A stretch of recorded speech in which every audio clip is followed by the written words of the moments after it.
자, 빛에서 우리가 이야기를 할 거예요. 빛과 소리, 파동에 대해서 공부할 때 특히 빛에서 우리가 공부하는 건 두 가지입니다. 첫 번째가 빛의 경로, 두 번째는 빛의 색깔이에요. 그래서 경로에 대해서 이야기를 할 땐 직진, 반사, 굴절을 이야기하죠. 색깔은 우리가 이제 원래 중1에는 합성만 이야기하는데 중등 과정의 화학에 보면은 우리 불꽃 반응과 스펙트럼이라는 게 있어요. 무지개 생기는 거. 그 내용을 포함하게 되면 그걸 우리는 분산이라고 하거든요. 근데 그 두 가지가 실제로는 연결되는 단어이야.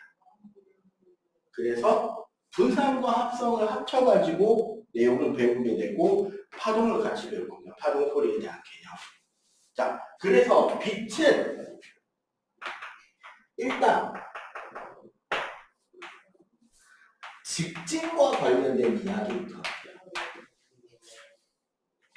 빛은 기본적으로 광원이라는 곳에서 나옵니다. 광원이 뭐죠? 스스로 빛을 내는 물체. 뭐 어떤 게 대표적으로 광원일까?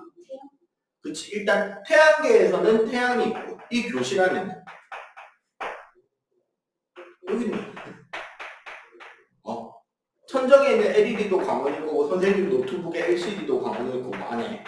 그치. 여러분들 이제 우리 핸드폰에 있는 불 켜지는 거, 시계에서 불 켜지는 것도 다 뭐다? 광원이 될 수 있죠. 생태계에 있는 광원이 있나? 생물 중에 빛을 스스로 빛내는 생물이? 그치. 곤충 중에 반딧불이가 물고기에도 하나 있어요. 응, 앵거피시. 아귀입니다. 얘네들이 이제 스스로 빛을 내는데 기본적으로 광원에서 나오는 빛을 우리가 눈으로 받아들이는 걸 우리는 본다라는 행위라고 한단 말이에요. 근데 그 빛의 진행 과정에서 광원에서 바로 눈으로 들어올 때 우리는 이거를 빛을 본다.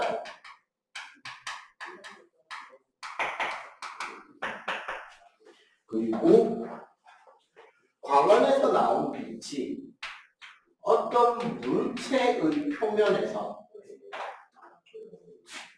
그 물체의 표면에서 반사돼 들어오는 빛을 우리가 보게 되면 이거는 보통 우리는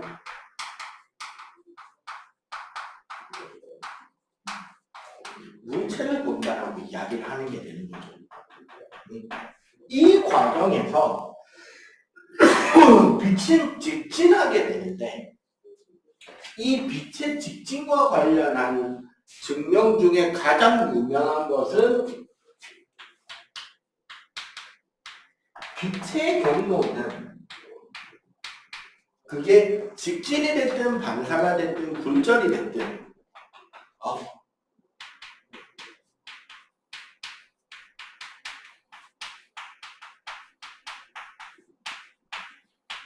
가장 짧은 시간이 걸리는 경로로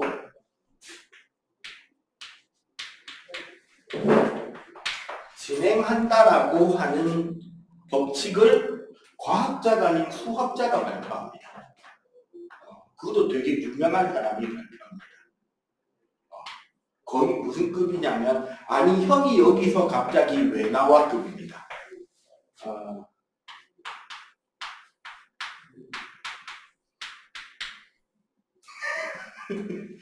이 형은 갑자기 여기서 왜 나오나 싶을 정도인데 이 페르마가 증명한 여러 가지 것 중에서 왜 빛은 저렇게 직진이든 반사든 딱 정해진 경로로만 가게 되는가에 대한 증명을 빛이 택하는 그 경로가 가장 짧은 시간이 걸리는 경로다라는 걸 증명해내요.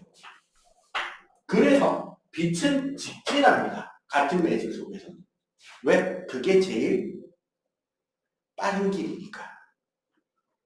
그래서 빛이 직진하기 때문에 나타나는 현상에는 뭐가 있을까요?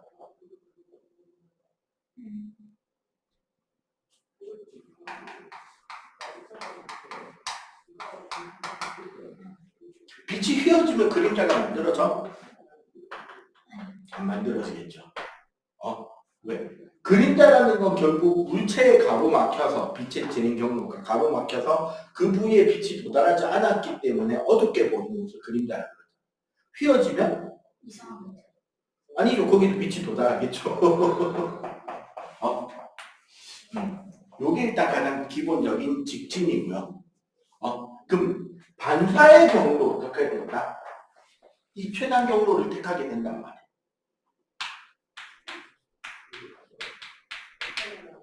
반사. 반사라는 것은 빛이 물체 표면에서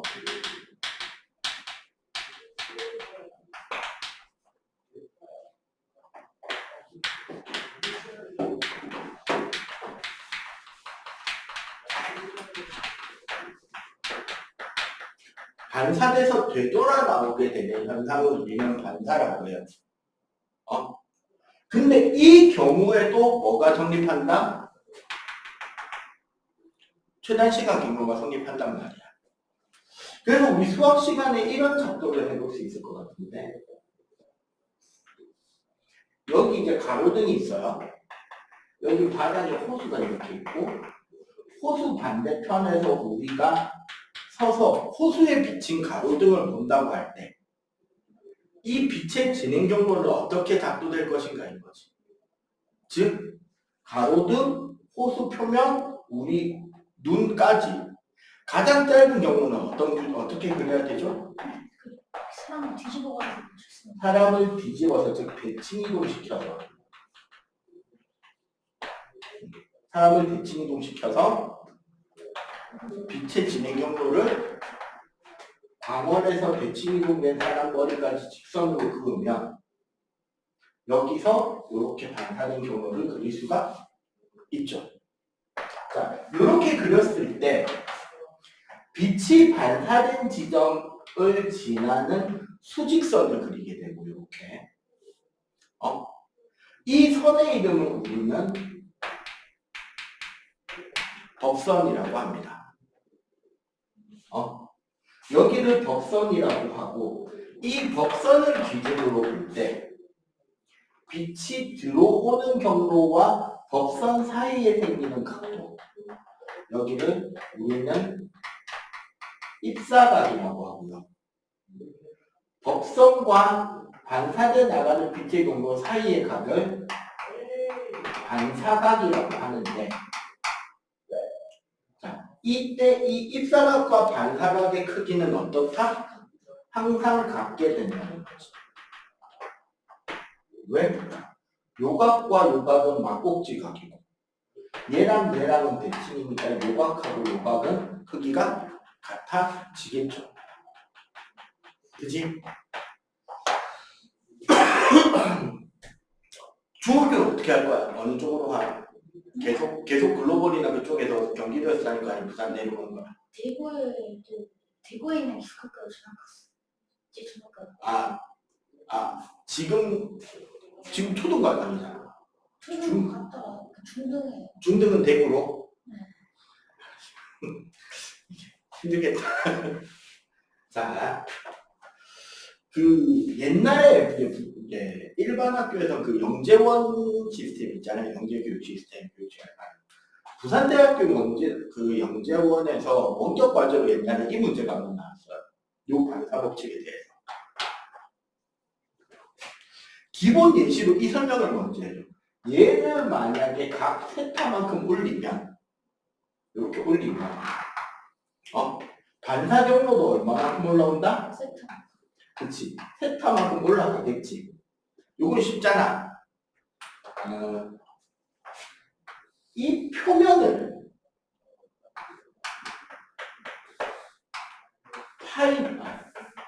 파이만큼 올리면 요 반사되는 빛의 경로는 얼마나 올라갈까?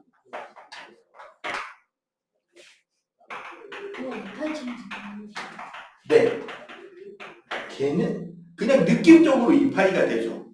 왜냐면 이거 봐봐. 얘를 파이로 올리면 덕선도 얼마나 해요? 파이만큼 가야 되니까 얘는 그럼 얼마나 움직여야? 2파이로 움직여야 뭐 하게 된다? 그 각도를 따라갈 수 있게 되죠. 그래서 요 문제 한번 나온 적 있어요. 경제학원에서. 이게 한 7, 8년 전에 경제학 나온 거거든요. 그 말은 이제 시간이 지나면 뭐 중등에서 나올 수도 있고 아니면 뭐 과거나 영재고 같은데 그냥 면접 문제로 생각할 시간 없이 그냥 툭 던지면서 다 어떻게 돼? 확 물어볼 수 있을 만한 문제야. 그치? 자, 이렇게 반사 법칙이 자, 여기서 이 각이 항상 같다는 걸 우리는 반사 법칙이라고 해요. 수학이나 과학에서 이렇게 어떤 개념 뒤에 붙이는 말들이 몇 개가 있거든. 아마 들어본 적 있을 거예요. 정의와 정리가 있죠.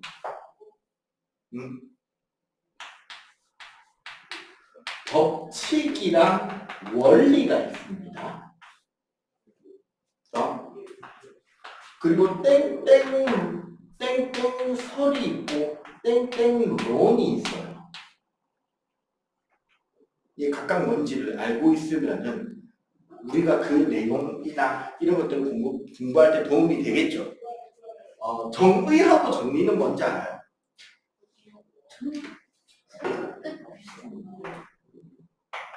저는 이게 제일 요 6개 중에 얘가 제일 차이가 커요. 정의가 살짝 뜻 같은 거. 정리는. 자, 그럼 물어보자. 플러스나 마이너스 사칙 연산은 어떤 연산자, 연산 기호는 정의하죠. 정의는 뭐냐? 우리가 이제 사회적으로 약속한다. 그 근본적으로. 더하기라는 건 앞에 것의 양과 뒤에 것의 양을 혹은 크기를 합한 값을 표시하는 연산자다. 그 빼기는 차이를 표시하는 거다. 곱하기는 그 횟수만큼 반복해서 더하는 것을 말한다. 이렇게 이제 약속하잖아. 이건 증명할 수 있어요? 없어요? 없죠. 그게 정의입니다. 우리가 딱 정하고 약속해서 그대로 따라야 되는 거. 진짜 공리. 그치. 공리 이런 개념인 거죠. 정의가. 정리는 증명되어진 규칙성이에요. 수학적으로 어떤 규칙성을 증명하고 나면 다음번에 그 규칙성을 문제풀이에 사용할 때 굳이 증명할 필요는 대표적으로 그게 뭐가 있는데 피타고라스. 피타고라스. 직각삼각형에서 수직인 두 변의 길이 제곱의 값은 빗면의 제곱값과 같다. 이거는 증명됐잖아. 그럼 그 규칙 쓸 때 다음에 또 그걸 증명하고 써야 돼. 그냥 쓰면 되죠. 그 차이에요. 그럼 법칙과 원리는 뭐냐? 법칙과 원리는 공통적인 것은 자연 현상에서 발견된 규칙성입니다. 근데 그럼 규칙성을 발명한 거냐, 발견한 거냐, 주장하는 거냐? 발견하는 거죠. 왜 그렇게 되는데요? 라고 물어보면 내가 어떻게 알아가 맞지? 극단적으로 만일력의 법칙이잖아요. 증명됐을까요? 왜 그렇게 되는지는 몰라. 근데 그렇게 계산이 돼. 그 규칙성이 있단 말이야. 그럼 그 만일력의 법칙을 설명하기 위한 수없이 많은 이론들이 나오는 거죠. 원리는 옛날에는 따로 원리라는 말을 안 썼어요.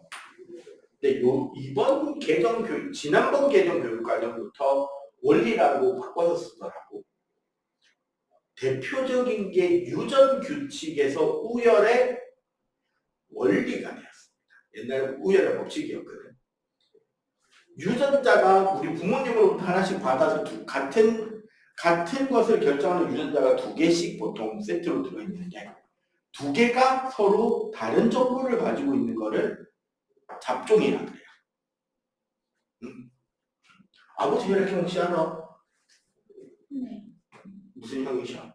A형. 어? A형. 어머니는? O형. 너는 A 아니고 O겠네? 뭔데? A. 그럼 이제 네가 가지는 유전자형은 AO가 되는 거야. 그럼 너는 혈액형에 대해서는 기본적으로 유전정보가 두 가지가 있으니까 순종이다 잡종이다 잡종인 거죠. 잡종일 때 A 형질이 O 형질보다 우성이거든요. 겉으로 보이게 돼요. 그래서 잡종이면 둘 중에 우성 형질을 무조건 따른다가 우열의 법칙이었는데 이게 우열의 원리로 수정되었습니다. 혹시 그러면 아까 B형이고 엄마가 O형이네. B 아니면 O가 태어나는 거죠. 이게 선생님 집이 그래요. 내가 A형이고 와이프가 A형인데 우리 아들내미가 O거든. 이게 설명하려면 나랑 우리 와이프랑 둘 다 잡종이어야 돼. AO, AO니까 OO 받을 수 있잖아. 이렇게 이제 되는 거죠. 나중에 중등 생물 3학년에 가면 배웁니다. 그런데 문제가 있어요. 우열이 뚜렷하지 않은 유전들이 남아있는 거예요. 그럼 예외가 생기죠. 법칙은 무조건 성립되는 규칙성인데 원리는 대체로 그런데 예외가 있을 수 있는 경우 원리가 돼버려요. 그러니까 분꽃이라는 꽃이 있거든요. 은근 이거 학교 화단에 많은데 여름에서 가을 넘어갈 때 흰색이나 빨간색 혹은 핑크색 꽃이 피고 꽃이 지고 나면 거기에 동그란 씨 망울이 생기는데 이게 씨앗이 하얗다가 까만색, 비비탄보다 조금 큰 까만색 동글동글한 씨앗이 맺혀요. 꽃이 떨어진 자리에. 그거 이제 따서 요 주머니에 넣고도 이쪽으로 있는 친구는 대가리 맞추고 많이 했는데 그 꽃이 흰색이 순종이에요. 빨간색이 순종이야. 얘네들 꽃가루를 서로 바꿔서 묻히잖아. 그러면 핑크색이 피어. 딱 중간 색깔이 피는 거야. 그런 것들 때문에 법칙이 안 되죠. 그런 걸 원리라고. 그럼 설과 로는 뭐냐? 많이 들어봤죠? 대륙이동 설.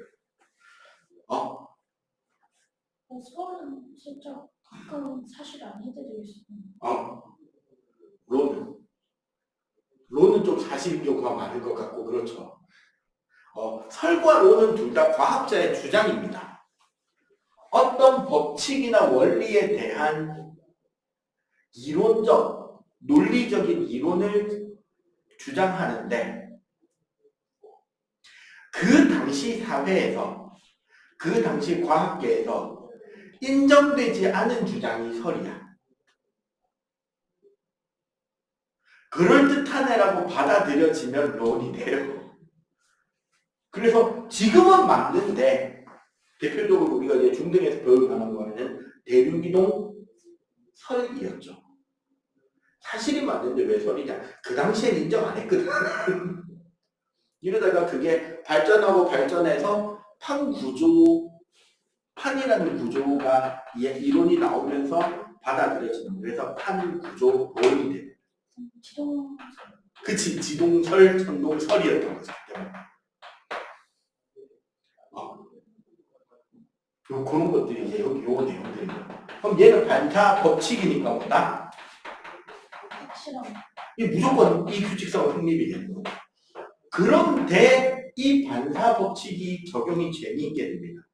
뭐냐면 정반사라는 게 있고 난반사라는 게 있어요. 정반사는 아주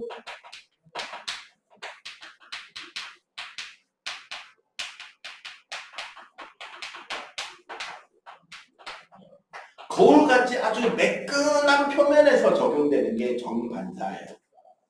얘는 표면이 아주 매끈하기 때문에 어떤 특징들이 나타나느냐? 빛이 나란하게 들어오잖아. 그러면 얘는 법선도 어떻게 돼 있을까요? 나란하겠지. 그러면 빛이 들어온 빛이 반사돼서 나가는 경로도 어떻다? 나란하게 나가겠지. 그렇기 때문에 정반사를 하게 되면 무슨 현상이 나타나느냐? 자, 여기 어떤 물체가 있다고 치자. 그러면 봐봐. 요 끝에서 나오는 빛이 요렇게 갈 거고, 그죠? 여기서 요렇게 왔다면 이렇게 가겠지. 그지? 그럼 요 반사된 빛의 경로를 추적해 보면 여기에 교점이 생기잖아. 그러면 마치 여기에 물체가 있고 여기서 빛이 나가는 것처럼 빛이 진행하게 되죠. 이렇게 되면 여기에 이 물체가 비쳐 보이는 거야. 우리는 이렇게 비쳐 보이는 모습을 뭐라 그런다? 상, 영어로는 이미지라고 해요. 이렇게 비쳐 볼 수 있는 반사를 정반사라고 합니다. 표면이 울퉁불퉁해서 여기에 빛을 나란하게 쐈다고 하면 무슨 일이 생기느냐? 표면이 울퉁불퉁할 때는 어떤 특징이 있냐면 빛이 닿는 표면의 접선을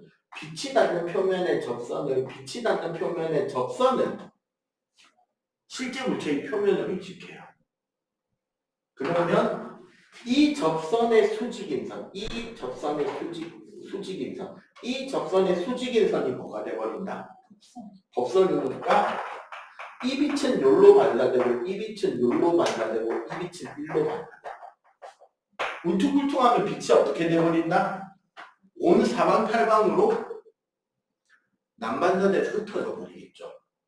이러면 우리 모습을 비춰볼 수 있다 없다? 없죠. 그래서 난반사되면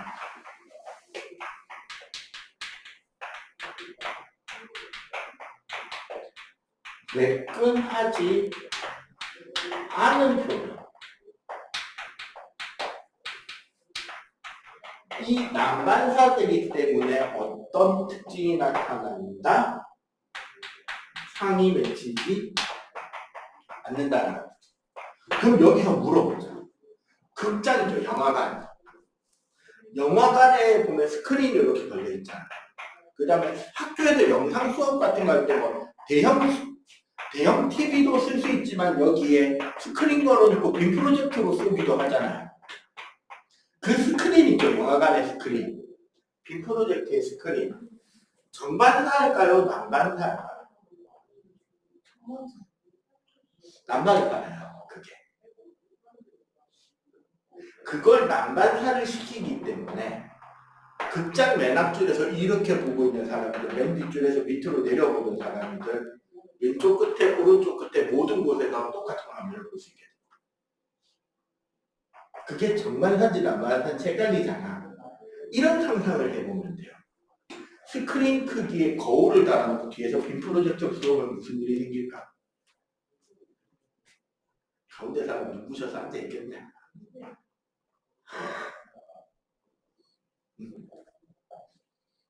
그러니까 각각의 부분에 도착한 빛이 모든 방향으로 다 난반사되기 때문에 스크린의 그 위치는 각각 그 색들이 거기에 찍히게 된다. 이게 정반사되면 그냥 거울이 되면 영상에 쏜 빛이 그대로 반사돼서 그 작은 가운데만 졸라박일 거 아니야. 이해가 되지? 눈뽕이지, 그건 영화가 아니잖아. 엄마처럼 진짜 규칙처럼 나.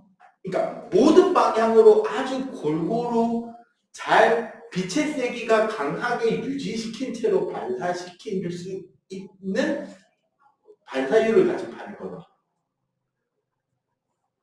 이게 되게 비쌀수록 그게 반사율이 좋아지니까 진짜 TV 매달아 놓은 것처럼 화면이 된단 말이야. 이해가 되죠? 정반사 난반사? 자, 일단 요거 필기. 다음에 이제 거울 들어가야 됩니다.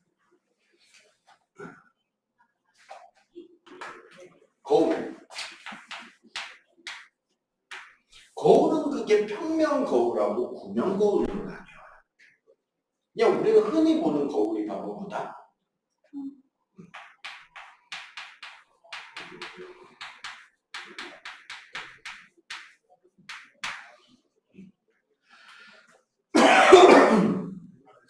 평면 거울은 가장 큰 특징이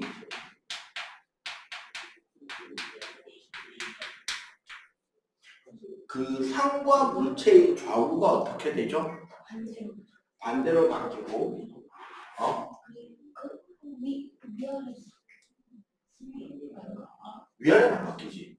야, 네가 세수한다고 세수를 하는데 네 거울 속에는 거꾸로 매달려서 세수하고 있진 않잖아.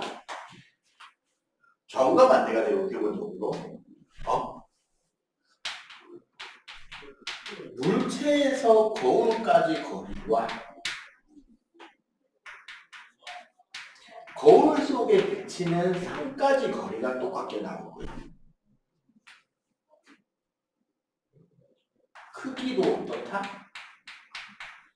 같아요. 근데 또 가게 같은 데 가면 거울을 뒷으로 놓으면 좀 그 키가 커 보이지 않아요? 그거는 이제 어떻게 되는 거냐면 이거야. 이렇게 있고 거울을 이렇게 되는 거야. 그러면 여기는 거리가 같고 여기는 거리가 멀잖아. 이게 다리가 이렇게 돼 보이는 거지. 이렇게 세워놓으면 거울 속의 상은 이래 서 있는단 말이야. 이 거울을 통해서 완벽하게 대칭으로 되는 거야. 그래서 이걸 약간 노려놓으면 노려 있으니까 우리가 볼 때 여기가 길어 보이고 여기가 멀어서 작아 보이는 그 착시를 쓰는 거예요. 오이씨 좀 있어 보이네. 자, 현재 중등 과정에서는 작도를 가르쳐 주지는 않아요. 그리고 작도를 평가하지도 않고. 근데 왜 이렇게 되느냐? 우리는 알고는 있으면 좋겠죠. 그치? 자, 여기 물체가 있고 여기 거울이 있는 벽이 있다면 항상 우리가 뭔가를 작동할 때 기준이 되는 포인트는 어디냐면 여기, 그리고 여기서 나란한 선. 봐봐. 여기서 거울에 나란하게 그 수직으로 들어간 빛은 그 경로 그대로 반사돼 나오겠지. 그리고 요 끝에서 거울 중심점에 점 M으로 들어가는 빛은 반사 법칙대로 이렇게 반사돼 나올 거 아니야.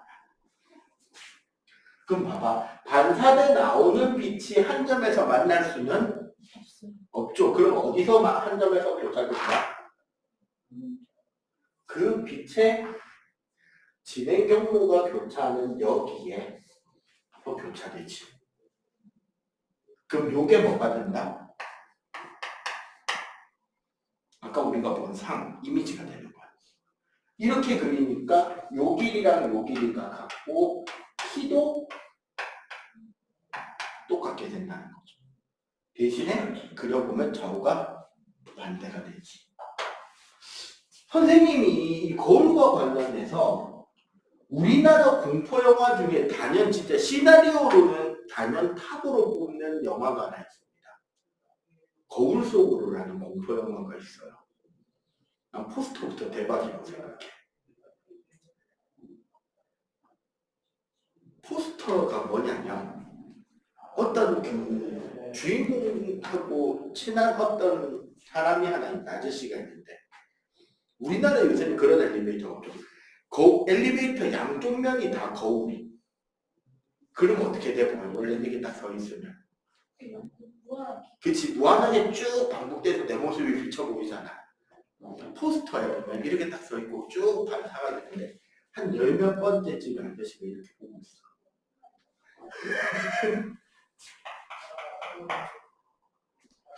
그 영화 설정이 되게 재밌었어요. 이 감독의 그 작가의 상상력이 뛰어나다는 생각이 드는 게 그 북유럽 신화에 보면 도플갱어라고 있죠. 이거 우리나라 역사에도 있는 거 알아요? 도플갱어가? 역사가 아니라 우리나라 동화에 홍보 직전이라고 그 쥐새끼가 손톱을 먹고 똑같은 모습으로 변신해가지고 나타나는 그 도플갱어잖아. 영화 설정이 그거야. 거울 이쪽 세상과 거울 저쪽 세상이 있는 거예요. 대부분의 거울은 어떻게 된다? 이쪽 세상의 행동을 저쪽 세상에서 따라하는 거죠. 그런데 몇몇 두 세상의 통로가 되는 그런 거울은 저쪽 세상의 모습을 이쪽 세상에서 따라하게 될 수 있다는 거야.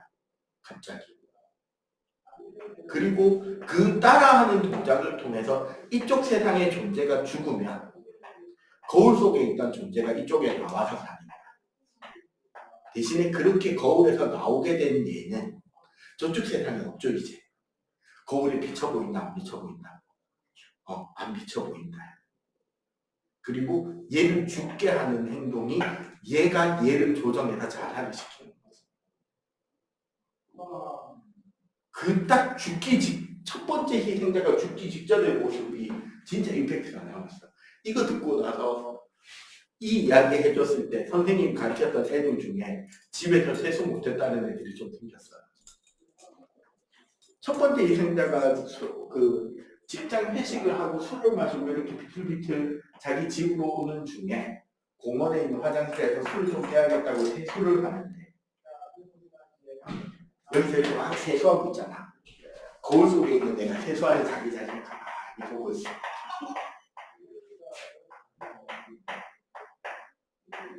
상상을 잠시 해. 네가 이제 학원 가겠다고 막 세수하고 양치하고 있는데 거울 속에 있는 애는 머리를 쫙 주다듬고 있어. 아찔하죠, 느낌이. 아이디어가 좋잖아. 솔직히 우리 작품, 우리나라 배우들의 발연기와 주연 배우하고 연기가 썩 좋진 않았어요. 특수효과 수준도 좀 떨어지고. 근데 아이디어가 너무 좋잖아.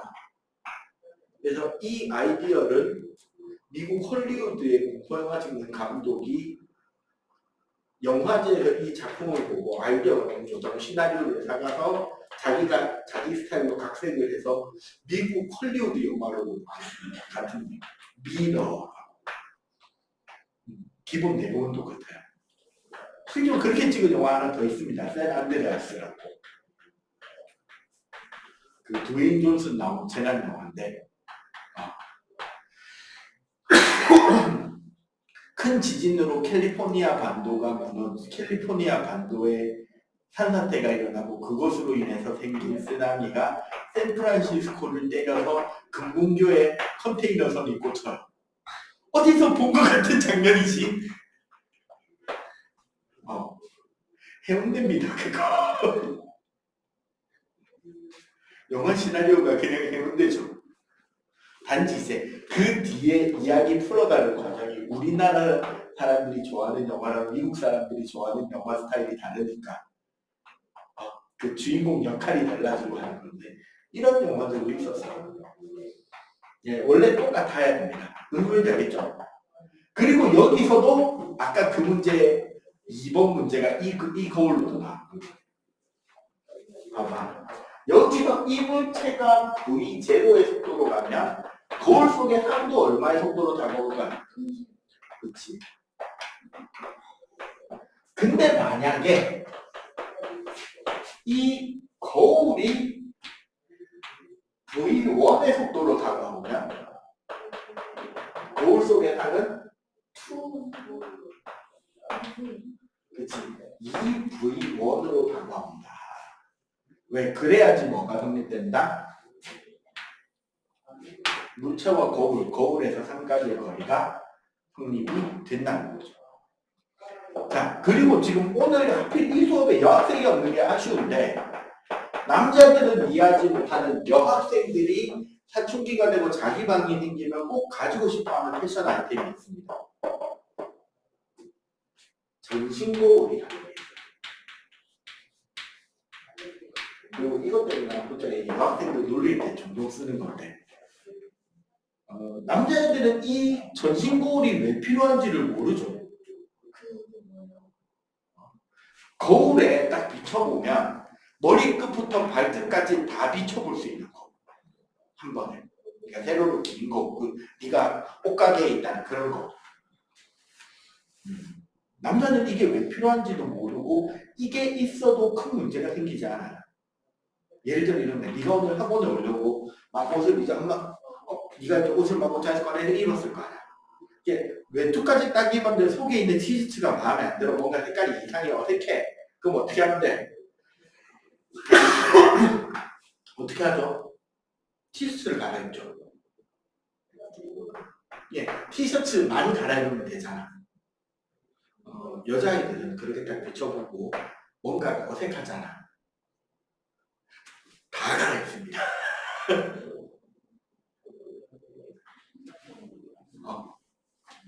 정장을 입는데 블라우스가 마음에 안 들면 블라우스 다른 색깔 꺼내 입으면 되잖아. 여기 뭐 장식이 다른 거라거나.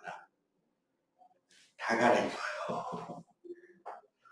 이것 때문에 나중에 약속 시간에 30분씩 늦는 이유가 선생님은 그런 것들을 방지하기 위해서 난 어떻게 하느냐. 눈치를 챘는지 모르겠는데 지금 2주째 옷이 같습니다. 정확하게 지난주에 내가 이 색깔이었나 딴 색깔이었나 모르겠네. 같은 색깔이었지. 한 시즌에 입는 옷이 한 3-4벌이 되는데 비슷한 스타일로 딱 3-4벌을 만들어 놓고 계속 그거 입고 갑니다. 이게 선생님 유튜브 채널에 들어가 보면 겨울은 전부 다 후드티를 입고 있고요. 여름은 반팔티를 입고 있는데 그냥 거의 색깔 느낌이 비슷해요. 바지는 바뀐 것 같은데. 바지는 거의 검은 청 바지. 위에는 회색 됐다, 초록색 됐다, 회색 됐다, 초록색. 자, 뭐 나보다 심했던 사람이 한 명 있죠. 그 스티브 잡스라고. 그 들었죠. 옷장을 딱 열면 똑같은 청바지 쫙, 똑같은 폴라티 쫙, 똑같은 운동화 쫙. 그랬다라는 거죠.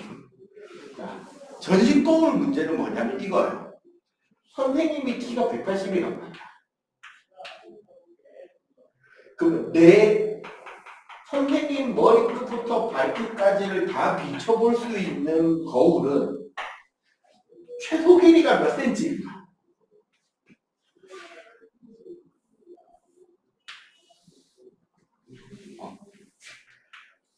몇 센티미터짜리 거울이 되면 내 모습을 다 비춰볼 수 있을까 이거? 몇 센치가 필요할 것 같아? 자기 키만큼. 키보다 작아도 돼 실제로. 그래서 이게 문제인 거예요. 얼마만큼 필요하냐면요. 자, 대충 이렇게 비춰보는 모습이 있을까? 여기 눈이 있겠죠, 우리. 그러면은 거울 속에 있는 내 발을 본다는 말은 사실은 요 지점에서 반사된 내 발을 보고 있는 거지. 내가 거울 속에 비친 내 머리끝을 본다는 건 여기서 반사된 내 머리끝을 보는 거야.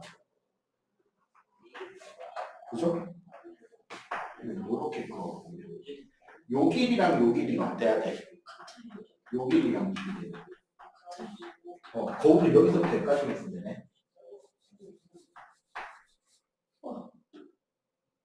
그치? 키의 반만큼 있어. 네.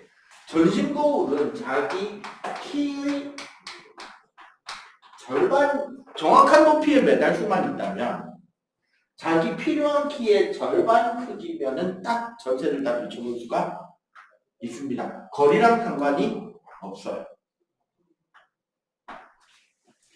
자, 요게 이제 평면 거울에 대한 내용이고요. 자, 두 번째는 구면 거울이라는 게 있습니다. 구면이라는 건 무슨 소리냐? 거울 자체가요, 커다란 구의 일부분이 되는 거울입니다. 그래서 무슨 거울이 있느냐?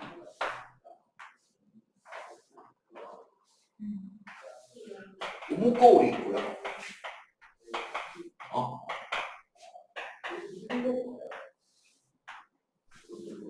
롤러 거울이 있어요. 고무 거울은 어떤 특징이 있냐면 나란하게 빛이 들어오게 될 때 그 빛이 어디에? 거울 앞에 한 점. 우리 여기를 초점 F라고 부릅니다. 이 F의 빛이 모이게 되는데 재밌는 특징이 뭐냐면 이게 구면이라 그랬잖아요. 그럼 실제로 여기에 뭐가 있냐면 원의 중심점이 있다. 반사법칙을 따지면 요 선이 우리 반지름이 되겠죠. 법선이자 이렇게 되니까. 그지? 이때 반사법칙으로 적용이 된다면 이렇게. 그래서 이 거울에서는 여기를 우리가 M이라고 하면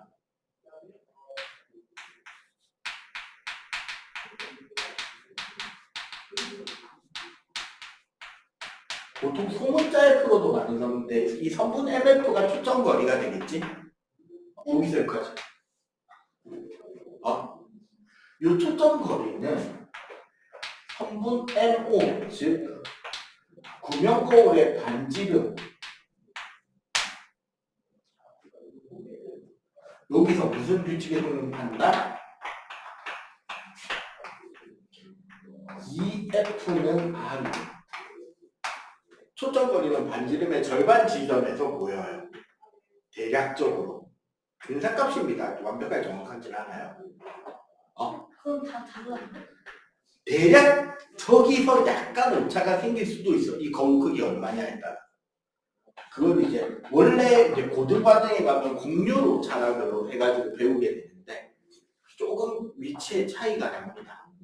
완벽하게 구면이 돼서 딱 그 지점에 딱 모이는 거야. 거기서 약간 덜 들어가거나 더 나오거나 그렇게 작용이 돼요.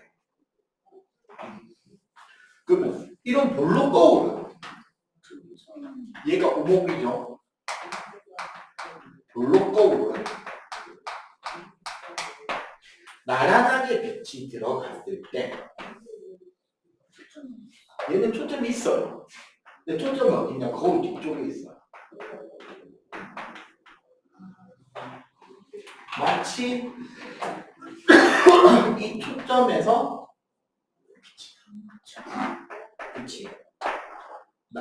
빛이 나가는 것처럼 이 초점에서 빛이 나가는 것처럼 작도가 돼요. 실제로 여기도 원의 중심 O점은 요 뒤에 있는 거죠. 여기서 2에서 여기다 요 중간이 되는 거죠. 이것도 똑같아요. 위에 걸. 자, 요런 식으로 빛이 됩니다. 즉, 오목 거울은 뭐 하는 거울이다? 빛은 한 점에 모으는 거울이죠. 이거 우리 수렴형이라 그러는데 그 빛을 모을 수 있는 거울이기 때문에 어디에 쓴다? 이 오목 거울의 원리는? 그렇죠.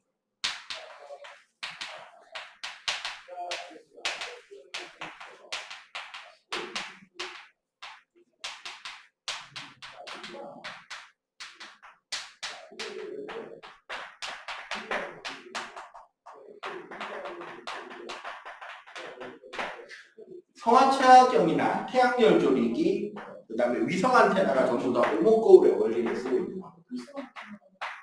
그 위성통신용이 안테나에서 커다란 안테나, 아니면 우리 전파망원경 같은 것도 보면 커다란 레이더 안테나 같은 거 쓰잖아요. 그게 뭐냐면 별에서 오는 빛 말고도 뭐 X선이나 각종 전파들이 우주에서 오는 경우가 있단 말이야. 그거를 통해서 우리 눈에 잘 안 보이는 별을 관측해내는 망원경을 전파망원경이라고 해요. 그런 위성용 안테나를 쓰는데 구명거울의 역할을 하고요. 그리고 이걸 반대로 생각하면 봐봐. 초점에 광원 장치를 두면 빛이 어떻게 될까요? 어디로 반사되든 나란하게 나가겠지. 그래서 어디에 쓴다? 탐조등. 그 영화나 그런 데 보면 그 최전방 철책이나 아니면 교도소에 타로 같은 거 하면 위에 탑에서 이렇게 등이 막 비추잖아. 등대 불빛 쫙 까잖아.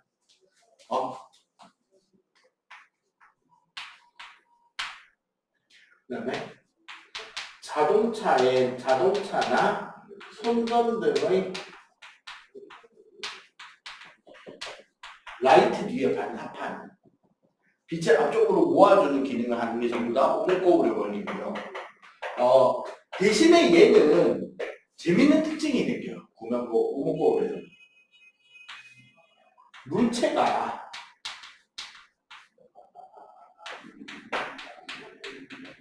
가까이 M에서 F 사이에 있느냐, 멀리 F에서 O 사이에 있느냐, 매우 멀리 O 뒤에 있느냐에 따라서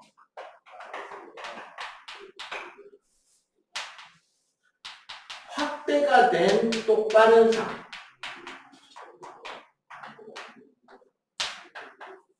확대가 된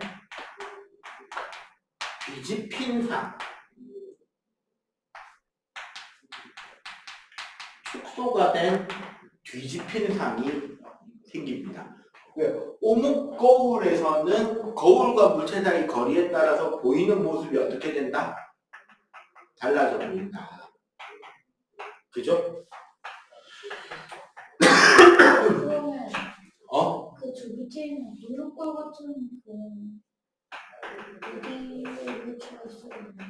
요게 물체인 거죠. 얘는 작도가 좀 복잡해서 귀찮지 않았는데 얘는 보여줄 수 있어. 바꾸면 여기서 빛이 요렇게 하나 나가죠? 그럼 여기가 M이니까 요렇게 빛이 하나 나가요. 맞지? 그럼 얘는 상이 어디서 맺히냐면 여기에 상이. 그에 비해 볼록거울은 거리 상관없이 축소가 된 똑바른 상을 맺히는 게 특징인데, 볼록거울은 빛을 어떻게 하는 성질이 있다? 그치. 빛을 퍼뜨리는 성향이 있기 때문에 뭘 할 수 있냐면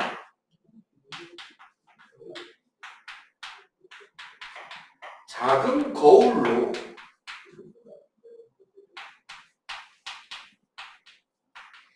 넓은 시야를 만들 수 있게 해줍니다. 거울 크기가 작아요. 대신에 시야가 넓어지는 만큼 물체 크기는 어떻게 된다? 작게 보이겠죠.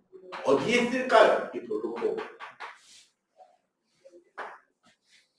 볼록거울은 그래서 안전용, 보안용 거울로 만듭니다. 아파트 주차장에 이 커브 딱 도는데 커다란 거울 매달려있어, 동그란 거. 그 볼록거울이 있어요. 그 다음에 승용차는 거의 평면에 가까웠긴 한데 그것도 볼록이고, 버스나 트럭의 측면 거울 보면 어때요? 거울은 작은데 보이는 각이 되게 넓단 말이야. 왜 그런 거울을 쓴다? 그치, 넓은 시야를 확보해야 되잖아. 그렇다고 거울을 졸라 크게 들고 다닐 수 없잖아. 그래서 그렇게 시야가 넓어지는 만큼 거기에 글자가 적혀 있어요. 그 무슨 뭐가 물체는 거울에 보이는 것보다 실제로 가까이 있다. 왜? 작게 보이니까 멀리 있다고 착각하지 말고 조심하세요라는 뜻인 거지. 그리고 또 어디 가면 있냐? 편의점 가면 있어요.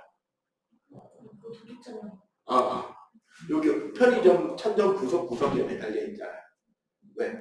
뭘 훔쳐가는 지가 중요한 게 아니라 저기에 그 물건 판매대 사이에 쪼그라든 저 새끼가 물건을 뿌리고 있다는 게 중요한 거죠. 그래서 그걸 볼 수 있게 이렇게 천정 구석구석에 매달아놓은 넓은 시야를 볼 수 있으니까. 그래서 자동차로 따지면 얘는 사이드미러 있겠죠? 얘는 헤드라이트 속에 있겠지? 평면 거울은 어디 있게요? 진짜 백미러, 우리 룸미러라고 하는 거 있잖아. 운전석 옆에 매달려 있는 거울. 그게 이제 평면 거울이죠. 그래서 평면 거울로 보기 편하라고 앰뷸런스 같은 거 있잖아. 요새 엠블러스 앞쪽에 적혀있는 글자는 좌우로 반대로 써놨잖아. 왜? 거울에 비춰봤을 때 똑바로 보이라고. 그죠? 일단 요거 정리 간단하게. 그림은 굳이 안 그려도 됩니다. 책에 있으니까.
자, 굴절입니다.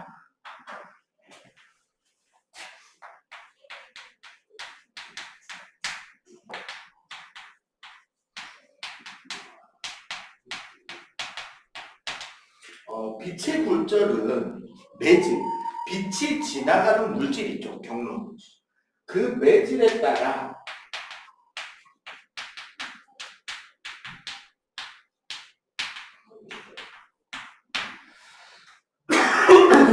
빛의 속력에 미세한 차이가 생겨요. 어떻게 차이가 나느냐면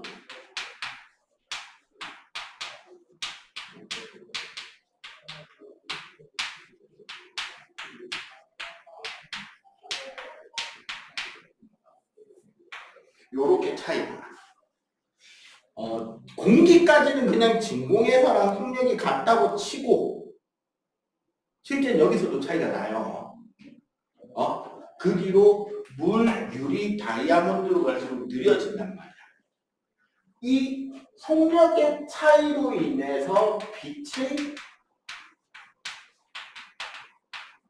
진행 경로가 어떻게 된다?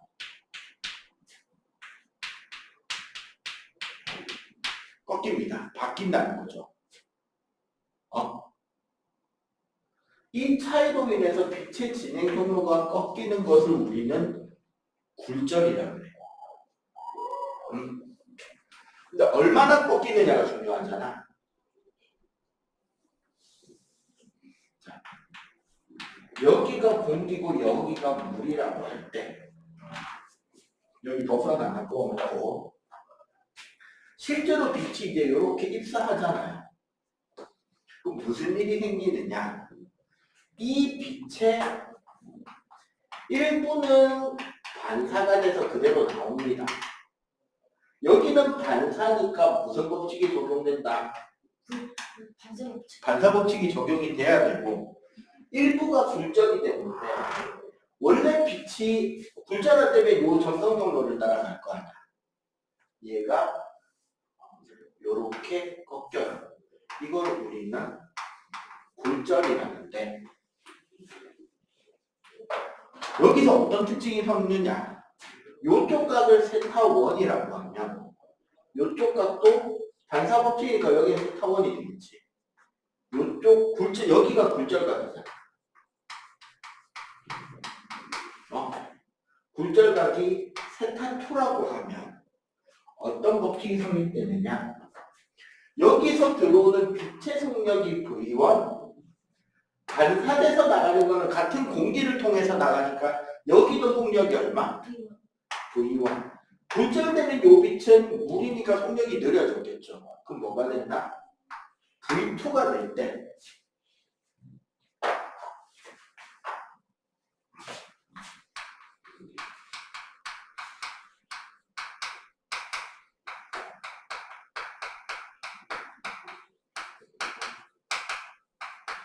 굴절 법칙 혹은 우리가 스넬 법칙이라고 해요. 요 법칙 자체는 중등에서 안 나옵니다.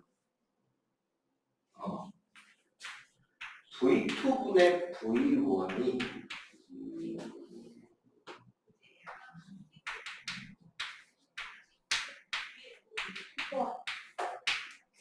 요만큼으로 딱 차이가 나요. 즉 그냥 간단하게 말해서 빠르면 빠를수록 그쪽 각이 어떻다 더 커져요. 느리면 느릴수록 더 작아지고 그러면 속력 차이가 크면 클수록 꺾이는 정도가 많이 꺾이고 속력 차이가 없으면 어떻게 된다? 그냥 직진하겠죠. 그래서 이걸로 은근히 각종 스파이 영화나 도둑 영화에 종종 나타나는 트릭 중에 하나가 그거죠. 보석을 어디다가 숨긴다? 설탕 시럽에 숨겨요. 다이아몬드를. 우리 다이아몬드나 유리를 물에다가 넣으면 티가 나죠. 근데 물에 다른 걸 녹여서 물의 굴절 정도를 그 유리나 다이아몬드랑 똑같게 만들잖아요. 이 다이아몬드는 거의 설탕 시럽 정도가 되면 같아져요. 그러면은 물을 통과한 빛이 다이아몬드 표면이나 다이아몬드에서 굴절이나 반사를 해요, 안 해요? 안 하고 그냥 쭉 직진해 지나갈 수 있겠지. 그러면은 그 속에 집어넣는 다이아몬드가 밖에서 보인다, 안 보인다? 안 보이는 거죠. 이해가 돼요? 그 투명한 루비나 이런 것들이지 다이아몬드 계열. 그래서 농도가 진한 액체, 같은 색깔이 농도가 진한 액체에 담궈서 안 보이게 하는 그런 것들이 종종 이제 그 함정, 그 추리 소설이나 그런 장면이 나오는 만화에 종종 나와요. 오케이? 이것 때문에 나타나는 현상들이 재미있어요. 그리고 이렇게 꺾이는 것도 실제로 옛날에 영재학교 그 면접 문제에서 나온 적이 한 번 있어. 하늘에서 찍은 거야. 여기가 모래사장이고 여기가 물이에요.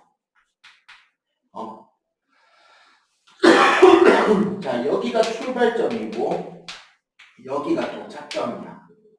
어떻게 뛰어야 가장 빠르게 뛸 것인가요? 이거 위에서 찍고 있는데 여기서 출발해서 여기 도착점에 제일 먼저 도착하는 게 1등 이라고 할 때 어느 방향으로 뛰어야 제일 먼저 도착될 것이냐? 그냥 직진? 그럼 물이 물에서 너무 오래 가야 돼.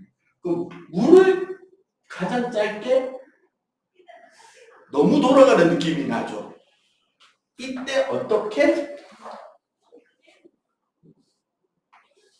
요 중간 어디 갔죠? 이게 어떻게 가장 짧은 시간이 걸리는 경로가 된다는 거지. 그래서 이 경로를 택한 공식이 얘야. 스네는 이런 규칙성이 있더라는 걸 찾아낸 거고 왜 이렇게 되는지를 수학적으로, 과학적으로, 기하학적으로 온갖 방법으로 증명해낸 학자가 아까 이야기한 베르마. 그래서 여기서 이렇게 했을 때 여기 숲에서 뛰는 폭력, 물에서 뛰는 폭력, 각도 해가지고 이게 가장 짧은 시간이 걸린다. 이렇게 되는 거죠. 이런 굴절 때문에 우리 주변에 많은 그 속담들도 있습니다. 첫 번째, 낮은 대가도 깊게 건너라.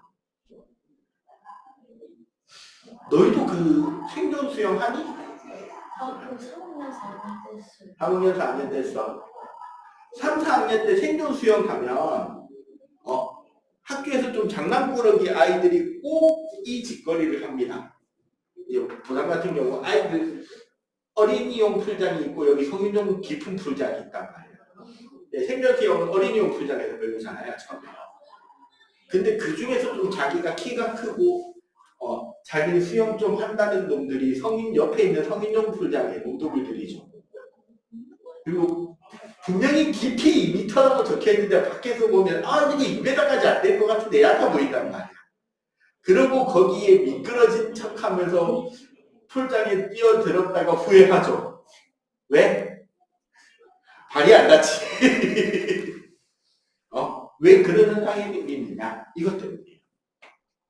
무슨 소리냐? 봐봐.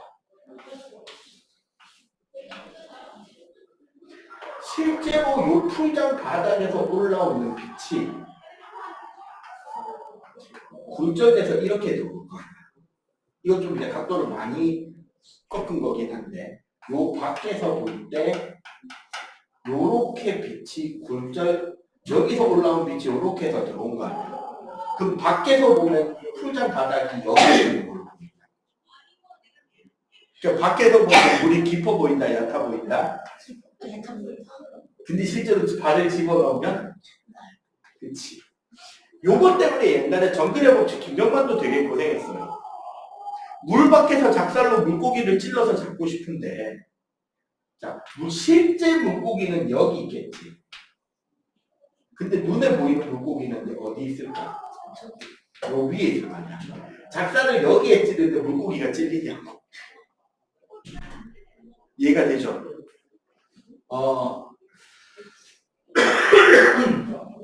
이거를 가지고 이제 우리가 사용하는 것이 바로 렌즈입니다. 렌즈는 볼록 렌즈가 있고요.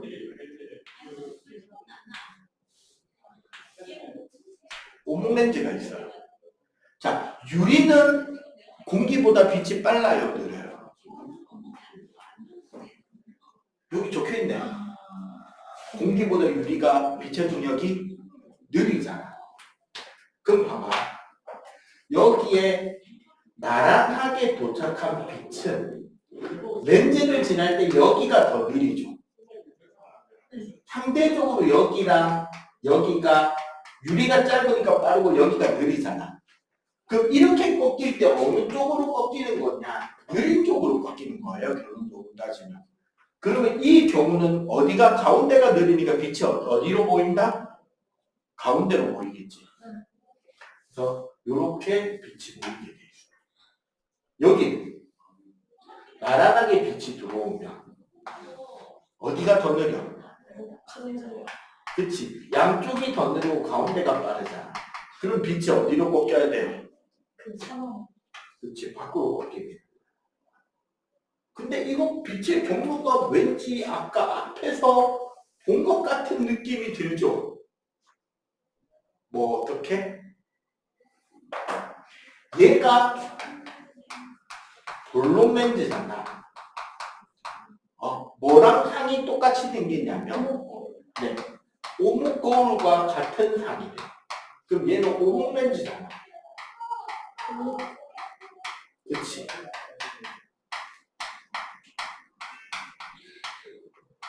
볼록 거울이랑 상이 어떻게? 똑같이 생겨요. 그래서 우리 이제 사람의 눈의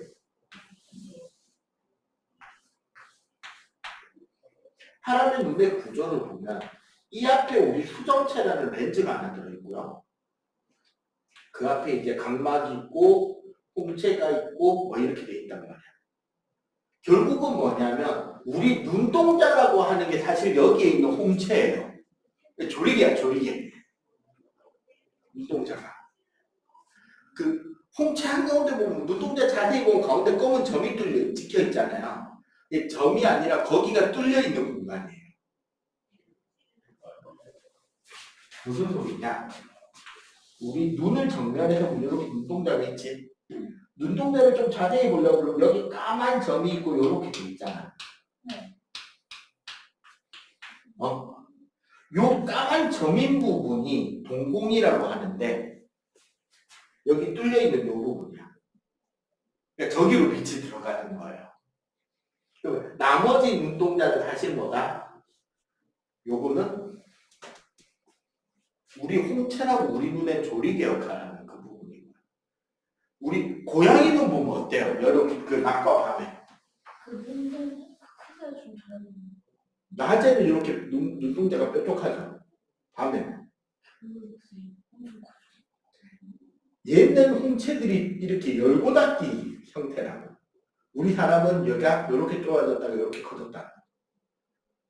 요게 밝기 조절을 하는 거고, 그 다음에 요 수정체 있잖아요. 요 수정체.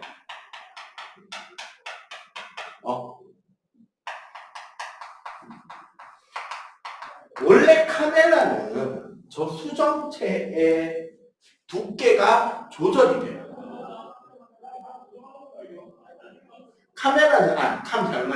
카메라는 저기 수정체 대신에 렌즈가 여러 장이 들어있어서 렌즈 간격을 조절해서 우리가 초점을 맞춘단 말이야. 근데 사람 눈에는 렌즈가 하나밖에 없어요. 그럼 어떻게 초점을 맞추냐? 이 수정체 아래 위에 선모체라는 근육이 있어요. 사실은 아래 위에만 있는 게 아니라 요 수정체를 삥 감싸고 있어, 우리 눈에. 근육이. 그리고 얘가 수정체랑 이렇게 힘줄로 연결되어 있단 말이야. 그래서 이 근육의 힘으로 수정체 두께를 두껍게 했다가 얇게 했다가 조절하면서 우리가 초점을 맞춰요. 자전거 중3 과정 우리 감각기관 가서 요 조절을 배우게 되는데 그 친구들 중에 안경 끼는 친구들 많죠. 선생님도 안경 끼고 있는데 이 젊은 사람들이 끼고 있는 안경은 대부분 오목렌즈입니다. 근시라는 뜻이에요. 근시라는 거는 어떤 눈을 말하느냐? 가까이에 물체가 있는 걸 볼 때 잘 보이는 사람이 근시예요. 왜 그렇게 되느냐? 가까이에 있는 물체를 보려면 이 근육이 수축하면서 수정체를 두껍게 만드는 거야, 렌즈가. 그러면은 가까이에 있는 거에 초점이 맞춰져요. 멀리 있는 물체를 보려면 어떻게? 저 근육이 힘을 풀어서 렌즈를 얇게 만들어야 멀리에 초점이 맞춰진단 말이에요. 근데 문제는 현대인들은, 특히 현대 대한민국 사람들은 가까운 걸 많이 봐요, 먼 걸 많이 봐요. 가까운 걸 많이 보니까 수정체가 너무 두꺼워진 상태로 계속 크고 있는 거예요. 그래서 눈에 힘을 빼도 충분히 얇아진다, 얇아지지 못한다? 그렇지, 얇아지지 못하는 거. 얇아지지 못하기 때문에 눈에 들어온 빛이 맺히는 상이 망막보다 앞에 맺히고 있는 게 근시예요. 그럼 이런 근시들은 여기다가 뭘 해줘야 된다? 수정체를 얇게 못하잖아. 그래서 수정체야 얇아져라 하면서 앞에 오목렌즈를 끼워놓는 거죠. 그럼 빛이 좀 퍼져서 들어가니까 상이 딱 망막에 맞춰지는 거예요. 그러다가 이제 선생님 나이를 지나면서 나이가 들면 저 수정체 두께를 조절할 근육에 힘이 빠져요. 그럼 원하는 만큼 두껍게 만들기가 힘들어지기 시작해요. 그러면 그게 힘들어지면 어떻게 한다는 거예요? 눈이 두꺼워지지 않으니까 멀리에 초점이 맞춰져요. 대신에 가까이 보는 게 힘드니까 물체를 가까이 볼 때 이렇게 가까이서 보는 게 아니라 이렇게 떼서 보지. 떼서 보다가도 그것도 안 되니까 이제 눈에 온 힘을 다하다가 안 되니까 뭐를 낀다? 돋보기를 끼는 거예요. 조명렌즈를. 그 돋보기 끼는 건 결국 부끄러운 게 아니라 나이가 들어가면 특히 근육에 힘이 빠지니까 상이 요 뒤에 맺히고 있는 거야. 그럼 얘를 앞으로 당기기 위해서 요 뒤에 맺히는 걸 원시, 특히 나이 들어서 힘이 빠져서 이렇게 되는 거예요. 노안이라고 부릅니다. 이 글자가 늙을 높잖아. 싫어하시는, 직접 말하면 싫어하실 겁니다. 하지 마. 그래서 돋보기를 끼면 어떻게? 당겨올 수 있죠. 근데 문제 이제 선생님 정도 나이 되는 사람일 거야. 근시와 난시가 있는데 노안이 오기 시작해. 난시라는 건 뭐냐면 우리 눈앞에 요 각막 있잖아.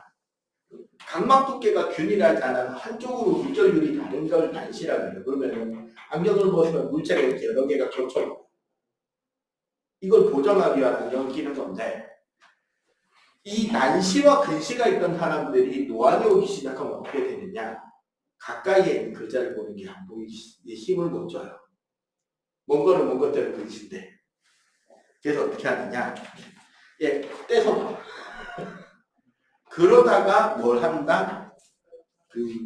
되게 컴퓨터 내는 거 많이 하는 사람들은 이중 렌즈를 끼기도 합니다. 위쪽으로 오목 렌즈, 밑에만 보고 렌즈. 그럼 어떻게? 운전하거나 책 읽을 때는 위쪽으로 물체를 보고, 운전하거나 그럴 때는 위쪽으로 보고, 책 읽을 때는 요 밑에 이렇게 보고 어지럽다고 하더라고. 아직까지 선생님도 이제 슬 그걸 껴야 되나 하는 시점이긴 한데 아직까지는 버티고 있습니다. 아직까지는 든시 난시라고 우기는 중인 거죠. 예. 나이가 들면 어떻게 하느냐. 요새 핸드폰 볼 때 안경 벗고 봐요. 그게 편해. 이런 것들이 전부 다 굴절 그리고 렌즈에 대한 작도를 현재 거의 안 하기 때문에 요 정도 얘는 오목거울하고 똑같아. 그럼 어떻다? 가까우면 크고 확대된 상, 멀면 크고 뒤집힌 상, 크고 똑바른 상, 크고 뒤집힌 상, 그러니까 크고 똑바른 상, 크고 뒤집힌 상, 작고 뒤집힌 상. 얘는 그냥 무조건 작고 똑바른 상. 이렇게 선이 똑같이 생긴다는 거를 기억해 주시면 되겠습니다. 오케이?